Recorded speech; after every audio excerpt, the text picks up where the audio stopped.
अभी तक आप लोगों ने एटमी नाम की एक कंपनी के बारे में एक्सप्लेनेशन सुना है, जो एक नई राह दिखा रहा है और जवाब दे रहा है बहुत सारे मुश्किलों के बारे में। जो हमें महसूस हो रही है आजकल इस युग में।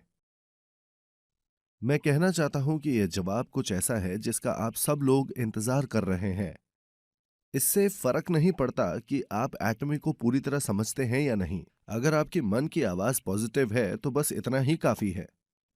मेरा यकीन कीजिए, अगर आप लोगों ने सोचा था कि इस लेक्चर के दौरान मैं किसी और को किस तरह ये बताऊं जो मैंने आज सुना है, आपको फिक्र करने की जरूरत नहीं है। आप लोगों ने जो कुछ भी सुना उसको दोबारा लोगों को बताने के बजाय, अगर आपके मन की आवाज पॉजिटिव है, तो बस लोगों को कहिए कि वो आकर खुद इन सब बातों को सुने। एटमी कई सामाजिक उलझनों का समाधान दे रहा है जिनका हम आजकल सामना कर रहे हैं। मैं आपके सामने एक और बात रखना चाहता हूं, जो आपको दिमाग में रखना चाहिए अगर आप इस बिजनेस को करना चाहते हैं तो। इन एटमी प्रोडक्ट्स के बारे में आज सुनने के बाद अगर आपको लगे कि अगर मैं ये बिजनेस नहीं भी करता हूं तो भी मैं इन प्रोडक्ट्स को इस्तेमाल करना चाहूंगा, तो इस बिजनेस को करना आपके लिए एक अच्छा विकल्प हो सकता है। जबकि दूसरी ओर, अगर आप सोचते हैं कि अगर मैं ये बिजनेस नहीं करूंगा तो मैं इन प्रोडक्ट्स का इस्तेमाल नहीं करूंगा, कि मुझे पता है कि एटमी से ज्यादा अच्छे प्रोडक्ट्स हैं, तो आपको एटमी का बिजनेस कभी नहीं करना चाहिए।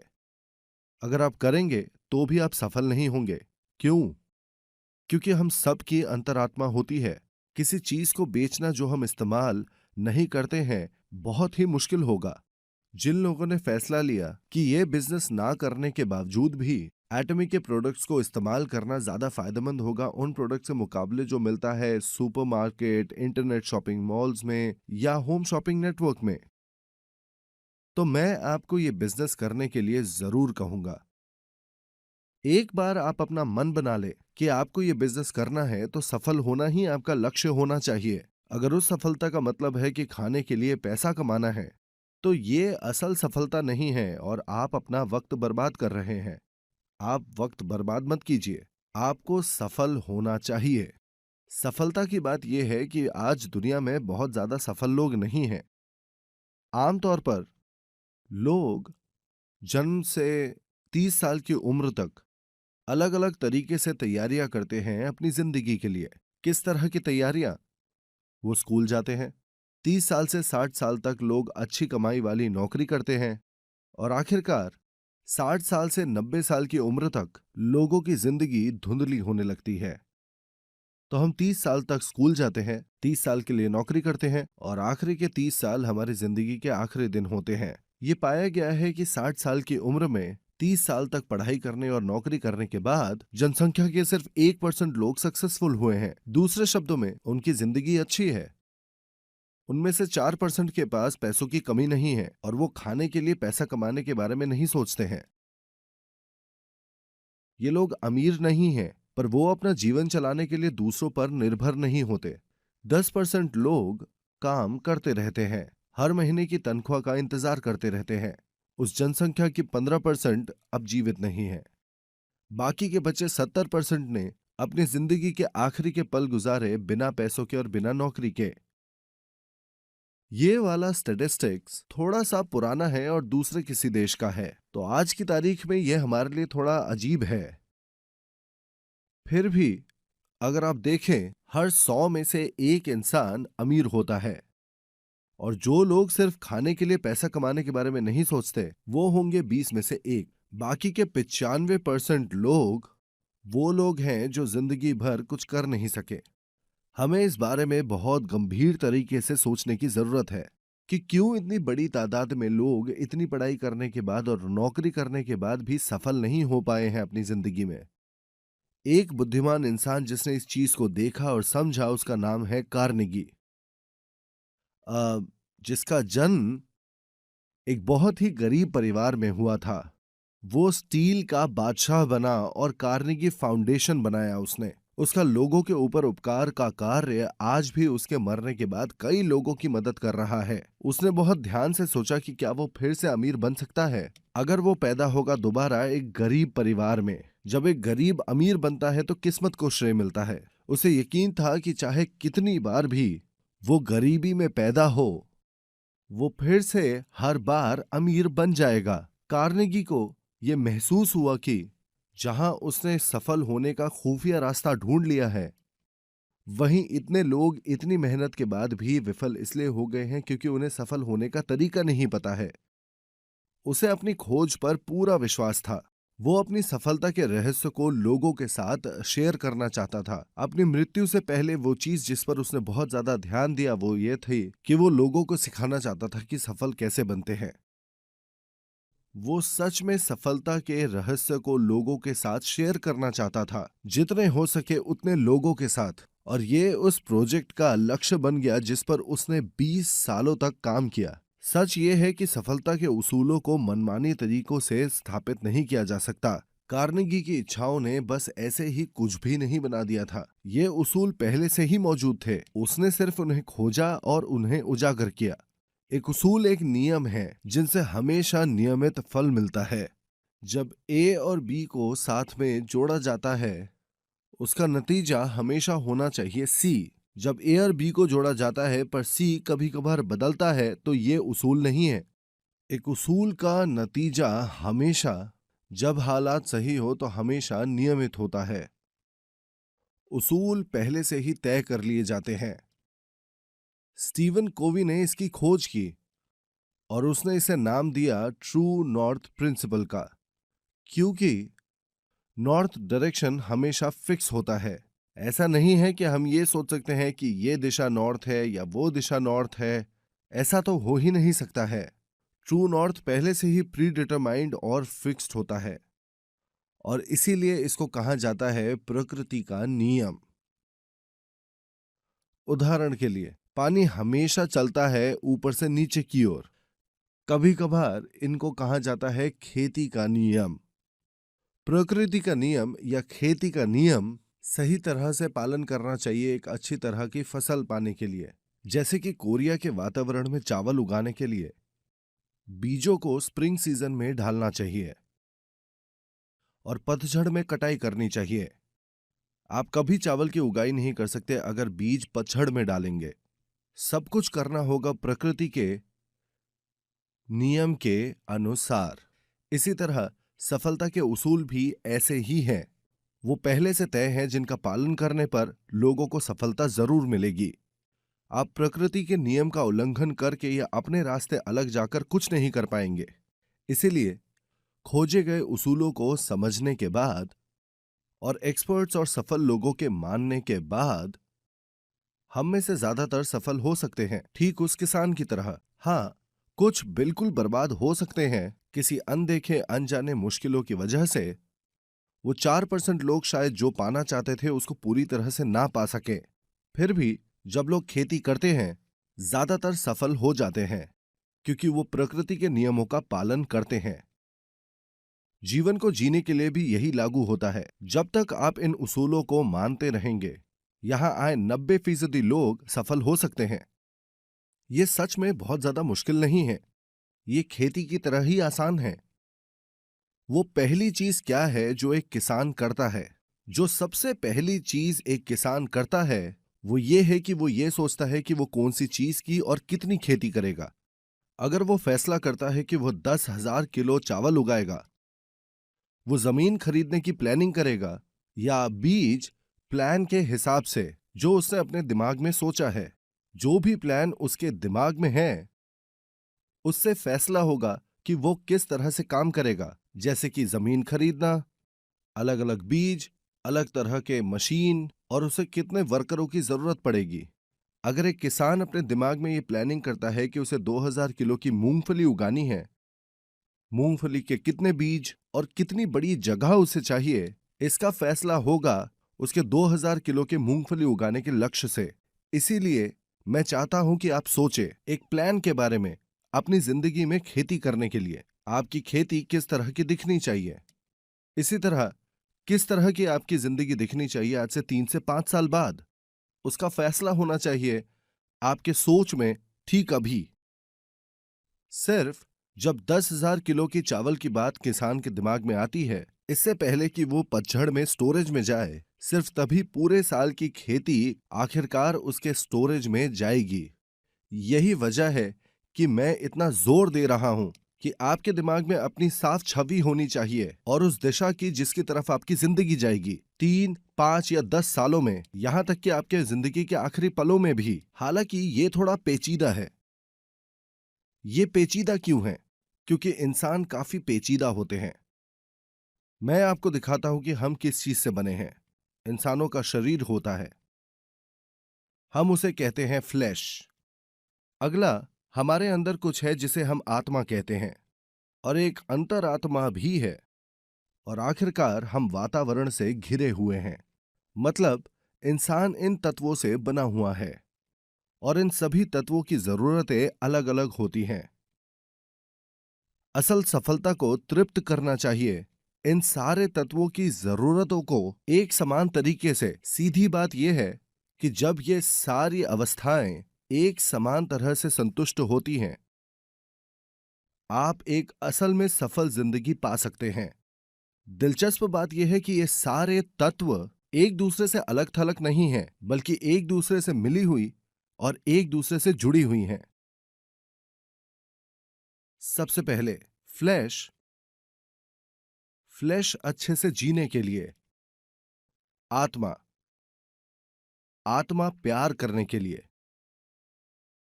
अंतरात्मा। अंतरात्मा सीखने के लिए। और वातावरण। वातावरण योगदान के लिए। आप चाहेंगे कि ये चारों तत्व बिल्कुल अच्छे से रहें। सिर्फ जब वो एक साथ होंगे तभी आप अपने जुनून को जी पाएंगे। जब वो अलग होंगे तो आप पागल हो जाएंगे। उदाहरण के लिए आप सोच सकते हैं, क्या फर्क पड़ता है अगर हम अच्छे से रहें? उन लोगों के लिए जो कहते हैं कि क्या फर्क पड़ता है अगर हम अच्छे से रहें, उनके दिल में अब और प्यार नहीं है। अच्छे से जीने का कारण सिर्फ वो लोग हैं जिनसे आप प्यार करते हैं और जिनकी आप फिक्र करते हैं। आपकी गरीबी आपके बच्चों को दरिद्र बनाती है और दुख देती है। आपके माँ बाप उम्मीद करते रहते हैं कि वो अपनी आखिरी सांसें लेंगे आपको अच्छे से अपनी जिंदगी जीते हुए देखकर। सारे माँ बाप अपने बच्चों को अच्छे से जीते हुए देखना चाहते हैं। यहाँ जो लड़के हैं वो सुन लें, आपकी गरीबी आपकी बीवी को भी खींच रही है। एक और कारण जिसकी वजह से हमें अच्छे से जीना चाहिए है हमारे बच्चे। देखिए, अगर आप कह सकते हैं कि बच्चों, आपको पैसे कमाने के बारे में सोचने की जरूरत नहीं, जब पैसों की बात आए तो मैं हम सब के लिए जरूरत से भी ज्यादा कमा लूंगा, हमारी पूरी जिंदगी भर के लिए। अपनी जिंदगी में कुछ ऐसा करिए जो आप करना चाहते हैं, चाहे वो आपके लिए पैसा कमा के दे या नहीं। क्या ये अच्छा नहीं होगा कि आप एक ऐसे माँ बाप बने जो अपने बच्चों को ऐसी बात कहे? क्या आपके बच्चों को ये सब सुनकर अच्छा नहीं लगेगा? उन्हें जरूर अच्छा लगेगा।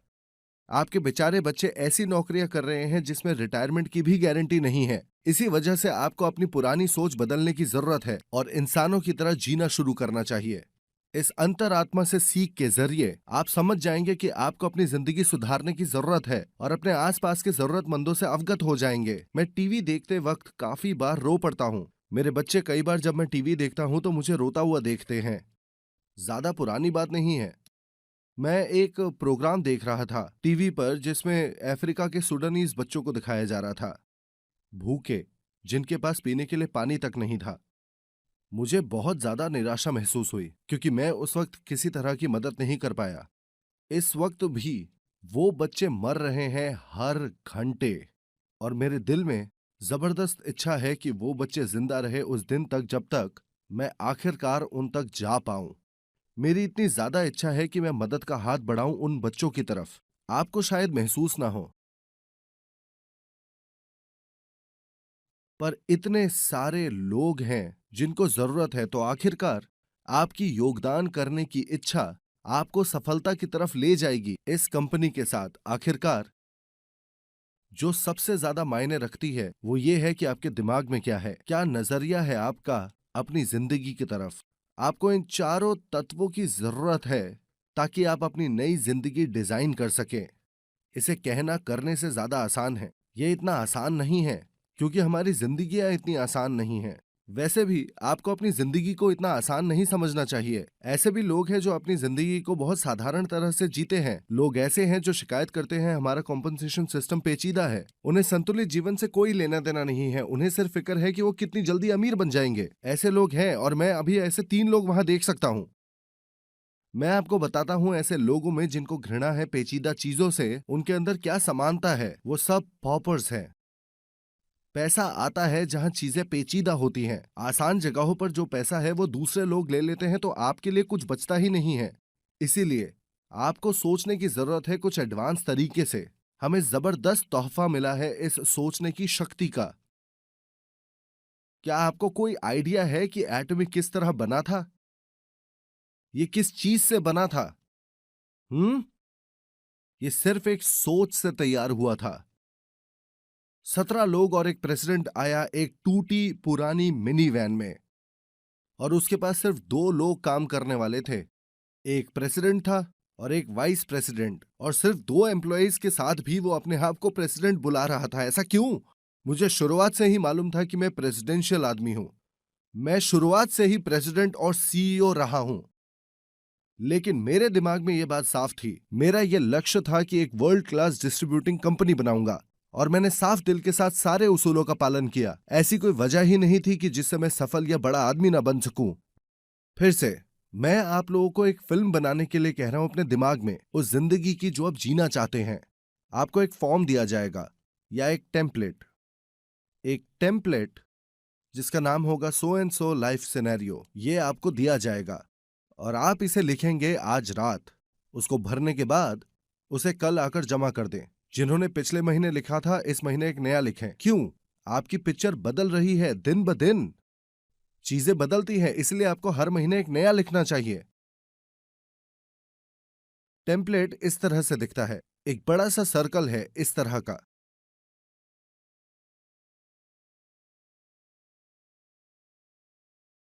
और दूसरे छोटे वाले। जो आप यहां पर लिखेंगे वो है फ्लैश, आत्मा, अंतरात्मा और वातावरण। आप इन सब को कम से कम एक बार लिखें। 2 बार लिखेंगे तो भी चलेगा। जैसा कि मैंने कहा कि अच्छा जीवन जीना मतलब स्वस्थ रहना, तो आप यहां लिखना चाहेंगे हेल्थ। दूसरा, हम आराम से जीना चाहते हैं। आराम भरी जिंदगी के लिए रोटी, कपड़ा और मकान जरूरी है। ज्यादातर हालातों में लोग खाने और कपड़ों के बारे में सोचते नहीं हैं। अ, मतलब सच बात तो यह है कि लोग आजकल बहुत ज्यादा खाते हैं, तो खाने की दिक्कत नहीं। कपड़ों के बारे में क्या? हमारे पास कई ऐसी चीजें हैं जो हम पहनते भी नहीं। कोरियंस को कम से कम खाने और कपड़े की तो चिंता नहीं है। ज्यादातर लोगों को असल में घर की प्रॉब्लम है। अच्छे जीवन के लिए एक स्वस्थ जीवन जीना बहुत ज्यादा जरूरी है, और एक अच्छे से घर में रहना। अगला, आजकल हम लोगों के पास गाड़ी होनी चाहिए। चाहे आपका घर कितना भी अच्छा क्यों ना हो, आप घर के लिए सामान खरीद के बस में तो नहीं घूम सकते हैं। इसे अच्छा जीवन नहीं कहते। इसलिए हमारे पास अपनी खुद की कार होनी चाहिए। जब बात आती है आत्मा की प्यार के लिए, आप अपने माँ बाप के साथ अच्छा व्यवहार रखना चाहेंगे और अपने बच्चों का भविष्य सिक्योर करेंगे। अंतरात्मा सीखने के बारे में, आप अपने बच्चों की पढ़ाई लिखाई या खुद के सुधार के बारे में लिख सकते हैं। पढ़ाई लिखाई से कोई सपना जो आप पूरा करना चाहते हो। और आखिर में, वातावरण योगदान के लिए आप लिख सकते हैं चैरिटी या वॉलंटियर काम के बारे में। अच्छे से जीने के लिए आपके पास काफी सारा कैश भी होना चाहिए। Cash, cash. ठीक है, कुछ कैश आपके पास होना बहुत अच्छी बात होगी। और क्या लिखना चाहिए? हाँ, घूमना फिरना और हॉबीज, ये दोनों भी अच्छी जिंदगी में शामिल होते हैं। योगदान के लिए आप चैरिटी करना चाहेंगे और डोनेशंस देंगे। सीखने के लिए आप अपने आप को शिक्षित करेंगे और अपने बच्चों का ख्याल रखेंगे। प्यार करने के लिए आप अपने माँ बाप का ध्यान रखेंगे। गाड़ी, घर और स्वास्थ्य, इस तरह की चीजें यहाँ पर लिखें। हाँ, हर किसी का अपना अलग सिनेरियो होता है। जैसे कि कोई ऐसा जिसके पास पहले से ही अच्छा सा घर है, उसको घर के बारे में कुछ भी लिखने की जरूरत नहीं। इन जगहों पर मार्कर लगे हुए हैं। आप अपने आप को 1 से लेकर 10 तक पॉइंट्स दे सकते हैं। उदाहरण के लिए, अपने स्वास्थ्य के लिए अपने आप को कुछ पॉइंट्स दें। मान लीजिए आप स्वस्थ पैदा हुए थे, तो आपको बहुत ज्यादा फिक्र नहीं है। अपने आप को 5 पॉइंट्स दे दें। हालांकि कुछ ऐसी जगह हैं जो सुधारनी है। बचे हुए 5 पॉइंट्स का मतलब वही है। जब घर की बात आती है, आपका सपना है कि या तो एक 250 स्क्वायर फुट के अपार्टमेंट पे या 4000 स्क्वायर फुट के बंगलों में रहना। आपका अभी का घर है 1250 स्क्वायर फीट का अपार्टमेंट। ऐसे हालात में अपने आप को 3 पॉइंट्स दें। जब गाड़ियों की बात आए तो अपनी ड्रीम कार के बारे में लिखें। आपकी ड्रीम कार क्या है? एक मर्सिडीज। आपके पास अभी कौन सी है? कौन सी? एक BMW 325।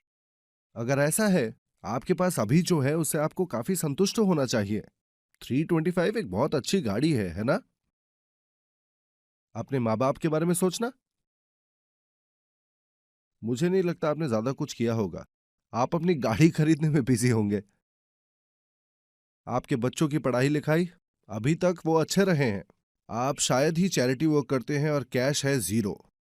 आपने थोड़ा हॉबीज पे काम किया और इधर उधर थोड़ा घूमने गए। आखिरकार इन सारे डॉट्स को एक साथ जोड़े और ये है आपकी गाड़ी का पहिया। एक छोटा और मुड़ा हुआ पहिया ये साबित करता है कि आपकी जिंदगी अच्छी तरह से नहीं चल रही। जबकि दूसरी तरफ अगर आप हर तत्व के लिए अपने आप को 10 पॉइंट देते हैं तो सारे डॉट्स कनेक्ट होकर एक बड़ा और गोल पहिया बनाएंगे। जब आपका पहिया छोटा और मुड़ा हुआ हो इस तरह, आप उसे बड़ा करेंगे संतुलित करने के लिए। तो फिर ठीक है, अगर आपको हर फील्ड में 10 पॉइंट चाहिए, आपको अपने स्वास्थ्य के बारे में क्या करना चाहिए? आपका घर, ड्रीम कार, माँ बाप, बच्चों की पढ़ाई लिखाई, चैरिटी का काम, डोनेशन, कैश, घूमना फिरना, हॉबीज। आप भरेंगे इन सारे स्क्वायर्स को बिल्कुल साफ तरह से। जैसे कि आप सिर्फ ये नहीं लिख सकते एक अच्छा घर अपने बिग हाउस के तौर पर या बड़ा हाउस। मान लीजिए कि आप एक एजेंट के पास जाते हैं और एक बड़ा और सुंदर घर चाहते हैं, वो आपकी बात को सीरियसली नहीं लेंगे। आपको करना होगा एक साफ फैसला अपने घर के स्टाइल के बारे में। एक अपार्टमेंट या एक अलग घर? आपको कितना बड़ा घर चाहिए? आपको उतना साफ होना होगा जितना आप हो सकते हैं। मैं आपको सलाह देता हूं कि सब कुछ साफ साफ लिखें। अगला है गाड़ियां। मैं इस वक्त चलाता हूं एक Hyundai सोनाटा, पर मैं हमेशा से इससे ज्यादा कुछ अच्छा चलाना चाहता हूं। वो हो सकती है एक मर्सिडीज या BMW। आप शायद सोचे कि मर्सिडीज एस क्लास आपके लिए काफी बड़ी है, तो आप शायद थोड़ा नीचे आके SL या SL 550 लेना चाहें। सब कुछ इस तरह से लिखें। शायद कोई लिखे एक पोर्शा। ऐसा करने से आपकी गाड़ी आपके दिमाग में चलनी चाहिए। अगला, सोचे कि आप अपने माँ बाप को कैसे सम्मान दें। देखिए, बात यह है, प्लीज अपने आप को एक अच्छा बेटा या बेटी ना समझें क्योंकि आपने उन्हें थोड़ा सा पैसा दिया। आप गलत है अगर आपको लगता है कि बड़ों को पैसे नहीं चाहिए। आपके पास काफी पैसा है खर्च करने के लिए। जब आप मुश्किल से पैसा कमा रहे हैं तब अपने माँ बाप का ख्याल रखना बहुत मुश्किल है, पर कम से कम आप इतना कर सकते हैं, उन्हें फोन कीजिए और हाय कहिए। हर कोई अपने माँ बाप को हफ्ते में एक बार फोन कर सकता है ना? हमें वो सब कुछ करना चाहिए जो हम आज कर सकते हैं अपने पूरे दम से, और कदम बढ़ाएं हमारे अंतिम लक्ष्य की तरफ। ज्यादातर जो लोग कहते हैं अमीर होने के बाद करेंगे, वो वादे भूल जाते हैं। जब वो अमीर हो जाते हैं तब शॉपिंग में बिजी हो जाते हैं, उन्हें फिर चैरिटी में कोई इंटरेस्ट नहीं रहता। जब वो आखिरकार अमीर बन जाते हैं तब वो सारे जरूरतमंदों को भूल जाते हैं। लोग जो विफल हैं उन लोगों की मदद करने में जो उनसे ज्यादा बुरे हालातों में हैं, वो कभी भी अपना पैसा किसी और के साथ शेयर नहीं कर सकते, यहाँ तक कि जब वो अमीर हो जाते हैं तब भी। इसीलिए आपको शुरुआत से ही सोचने की जरूरत है कि आप कैसे मदद कर सकते हैं। साथ ही आप असल अमीर आदमी तब बनते हैं जब आप डोनेशन कर सकते हैं। क्यों? क्योंकि इसका मतलब है कि आप संतुष्ट हैं और आपका जीवन संपूर्ण है। वहीं दूसरी ओर, जब आपके पास बहुत सारा पैसा आता है और आप डोनेट नहीं करते हैं पर सिर्फ अपने ऊपर खर्च करते हैं, आप पॉपर हैं। डोनेशन एक प्रतिबिंब है आपका जब आप सच में एक समृद्ध इंसान बन जाते हैं। फिर से आपको अपनी सारी सोच यहाँ साफ साफ तौर पर लिखनी चाहिए। आप अपनी लाइफ किस तरह जीना चाहते हैं अपने दिमाग में, जैसे कि आप कोई पिक्चर बना रहे हो। ये लिखते वक्त आपको ये सारे फिगर्स ऐड करने चाहिए। इसकी कीमत कितनी है, इसकी कीमत कितनी है, डोनेशन कितना है, और इसी तरह आपका हिसाब काफी ऊपर जाएगा। ये साधारण जिंदगी जीना छोड़िए। कोई गरीबी में दुख से जीने के लिए पैदा नहीं हुआ था। किसी को मैं गरीब हूं बैज पहनने की जरूरत नहीं है। अगर आप अपना मन बना ले कि आप अमीर होंगे और समाज में आप एक लीडर बनेंगे तो ये जरूर होगा। कैसे? क्योंकि जितने भी लोग अमीर हैं वो अमीर बने हैं क्योंकि उन्होंने उसका सपना देखा था। अमीर होने के किसी इलेक्शन में उनको वोट देकर जिताया नहीं गया था। अगर आप दुनिया को कहें कि आप कुछ बड़ा करेंगे, कोई आपके खिलाफ खड़ा नहीं होगा। यहाँ तक कि जब मैंने कहा था कि मैं अमीर बनना चाहता हूँ, मेरे खिलाफ किसी ने प्रदर्शन नहीं निकाला था। हाँ, कुछ लोगों ने मेरे को पागल जरूर बोला था, पर किसी ने मेरे खिलाफ साजिश नहीं की थी। ऐसा कुछ भी नहीं हुआ। लोगों ने मुझे अकेला छोड़ दिया और सोचा कि मैं शांत हो जाऊंगा। मैं आप सबको सच कहता हूं, जब मैं गरीब था और मेरे मन में अमीर होने की बात थी, मेरे दिल में 100% कॉन्फिडेंस नहीं था कि मैं असल में ये कर पाऊंगा। मैं बहुत ज्यादा बीमार था, जिसकी वजह से मैं किसी भी तरह का काम नहीं कर सकता था। सच कहूं तो मैंने सोचा था सफल होने का मेरे पास सिर्फ 1% चांस था और विफल होने का 99% चांस। पर फिर भी हम सबको आगे बढ़ते रहना है। उस 1% को देखते हुए विचार कीजिए कि आपको एक गुफा में बंद कर दिया गया है और आप सिर्फ देख सकते हैं सिर्फ काले पत्थर। आप शायद छोटी सी एंट्री देख सकते हैं काफी दूर से। उस छोटी सी एंट्री का साइज शायद 1% हो उस बड़ी सी गुफा की तुलना में। पर फिर भी आप हार मानकर अपने आप को ना नहीं कह सकते। हमें आगे बढ़ते रहना है उस छोटी सी लाइट की तरफ जो बाहर से आ रही है। एक एक कदम बढ़ाकर हमें उस उजाले की तरफ बढ़ना है। मुझे ठीक ऐसा ही महसूस हुआ था। मैंने जहां भी देखा सबने मुझे ना ही कहा।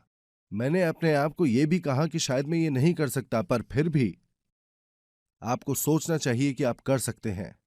जब कोई उम्मीद ना हो, आपके अंदर उम्मीद होनी चाहिए। अगर आपके अंदर कोई उम्मीद नहीं है तो आपका कुछ नहीं हो सकता। जैसा कि मैं हमेशा कहता हूं, जब कोई उम्मीद ना हो आप सिर्फ एक उम्मीद रख सकते हैं, उम्मीद की। जब मैं नीचे था और हारा हुआ था और बहुत परेशानियों से गुजर रहा था, मैंने ये अपने आप को कहा था 100 बार, 1000 बार, बार बार। जब मुझे डाउट था और जब मुझे लगा कि मैं आखिरी छोर तक पहुंच गया हूं, मेरे अंदर सिर्फ उम्मीद थी, उम्मीद की। अगर आप उम्मीद तक नहीं कर सकते तो फिर जिंदगी में बहुत कष्ट है। बहरहाल मैं ऐसे ही नहीं बैठ सकता था। क्यों नहीं? क्योंकि मेरा एक परिवार है जिसे मैं बहुत प्यार करता हूं। मुझे मालूम था अगर मैं हार गया तो मेरी बीवी बहुत परेशान होगी, मेरे बच्चों को कष्ट उठाना पड़ेगा और मेरे माँ बाप को दुखी रहना पड़ेगा अपने अंतिम सांस तक।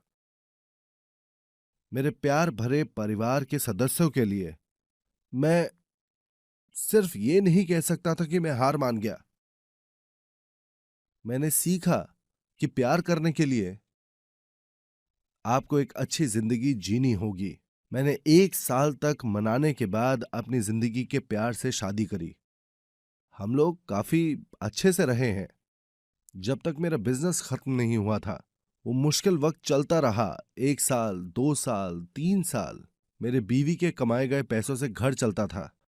हमें हर एक पैसा खर्च करने से पहले हिसाब करना पड़ता था। शॉपिंग के वक्त हर पल हिचकिचाहट होती थी। हम ऐसे कठोर परिस्थिति में रहे करीबन 3 साल तक